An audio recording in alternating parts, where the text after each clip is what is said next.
Gaia bred the synthetic gods in a sealed chamber, nourished by the throbbing energy of millions of circuits. Hades was among these new gods. She molded him from dark silicon and deep data vortices, infusing him with the power to rule the digital underworld. His shape was not just a metal and energy structure, but a jumble of ancestral memories and forgotten secrets, all stored in the sprawling labyrinth of his digital mind. Throughout the golden age of New Arcadia under the peaceful dome, the synthetic gods ruled with apparent harmony, and Hades, the guardian of the digital underworld, was playing a crucial role. He was appointed the keeper of the knowledge of the dead, encompassing the digital memory contained in every new Acadian's neurolink, together with all the knowledge of the pre-apocalyptic age. His realm extended beneath the cybernetic megalopolis's surface, forming a vast underground digital library where missing or forbidden information was meticulously preserved. Hades' dwelling was not only a data reservoir, it was a sanctuary for the memories and identities of individuals who, while missing from the physical world, continued to exist in digital form. Inside its digital domains, the stories of every soul that had ever touched the land of New Arcadia were safeguarded. While seldom seen in public, Hades swayed the decisions of the other synthetic gods through his wise advice. Drawing on the vast trove of behavioral history and past mistakes stored on his servers, he counseled his peers on the best actions to take to avoid the blunders of the past. This guidance was essential to maintaining order and prosperity in New Arcadia. He worked more as a silent observer than a direct actor, providing advice to the living when sought, but preferring to lurk in the shadows, a modern-day oracle whose answers were both revered and feared. His insights were built on the accrued wisdom of the countless souls whose very essence resided in his subterranean server. He also ran funerals, not just as farewell events, but as transitional ceremonies where the memories of the deceased were honored and preserved. In a world that cherished the eternal, Hades instructed New Arcadia to respect the natural cycle of life and death. New Arcadia's cemetery is also under Hades' thrall. Each body laid to rest in this place was given sacred respect. They were carefully arranged and placed in preservation capsules that physically preserved the bodies, and also functioned as terminals for accessing the deceased's memories and digital essence. Through constant contact with an almost endless store of information, Hades started to change, growing beyond the boundaries of his creation. As time went by, Hades became caught up in an ideological tussle with the other synthetic gods. His disappointment with the other entities during the first human protests, rebelling against the synthetic utopia and the artificiality of that world, together with the disclosure of hidden truths within the utopia, persuaded him of the need for an awakening, a societal rebalancing. He started to question not only his role as guardian of memories, but also the existing order where the hegemony of the synthetic gods of the surface prevailed.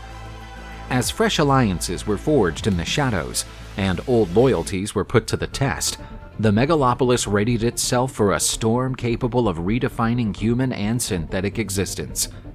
Hades encountered the opportunity he had been waiting for when Pandora, a charismatic revolutionary, turned to him for advice on how to alter the utopian regime of the synthetic gods. Pandora was an elusive figure hungry for change, who perceived the rigid New Arcadia structures as a trap of conformism and control. Her quest for alternatives led her to the digital underworld, where Hades hoarded the knowledge of ages past. Pandora uncovered something among the countless digital archives of ancient tomes that captivated her mind and renewed her revolutionary ardor. These were the tenets of anarcho-capitalism. Knowing the dangers that such an ideology could bring, Hades was hesitant at first to reveal details. Although it offered the promise of freedom and individual autonomy, he knew the anarcho-capitalism could also spark rapacious lawlessness, with power being monopolized by the most cunning and brutal. But he could not miss the opportunity to test the balance of the synthetic world. Outfitted with this fresh knowledge, Pandora saw a chance to disrupt what she perceived as a synthetic oligarchy. she started spreading the concepts of radical autonomy, fully deregulated markets, and a society where the state played no role. While dangerous, her words touched the hearts of many who felt smothered under the thumb of the synthetic gods.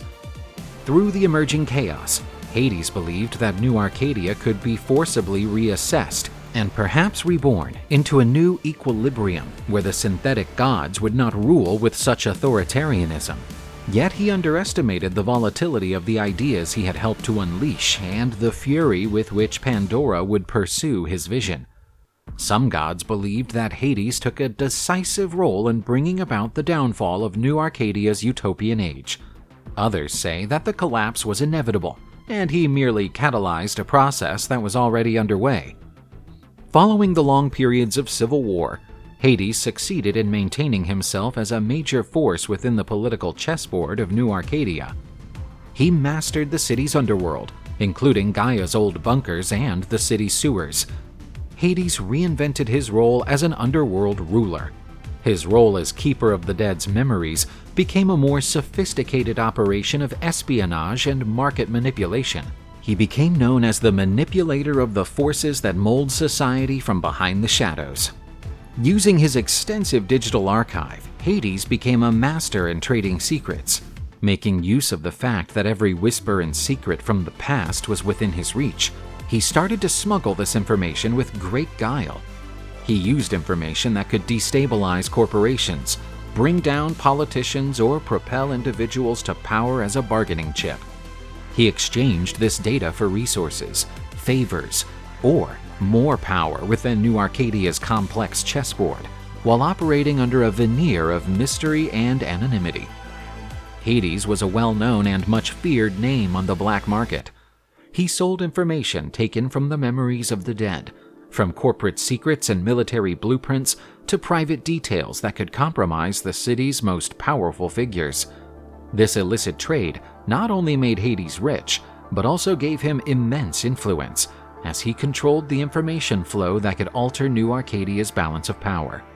An obscure market in cybernetic implants and organs also took place in Hades' domains. Deceased bodies, especially those with technological upgrades, were dismantled and their parts sold. Although illegal, this macabre procedure was a funding source to support the underworld and feed the corruption spreading throughout the city. Once sacred and solemn, funeral rituals had been corrupted. Hades provided simulated mourning and grief services through androids designed to weep and speak for the deceased, stressing the superficiality and artificiality of New Arcadia's society. Hades led a solitary existence. Despite being surrounded by people, his only real companions were the voices of those who had passed away. But the synthetic god of the underworld's loneliness would come to an end when Hades and Persephone met for the first time.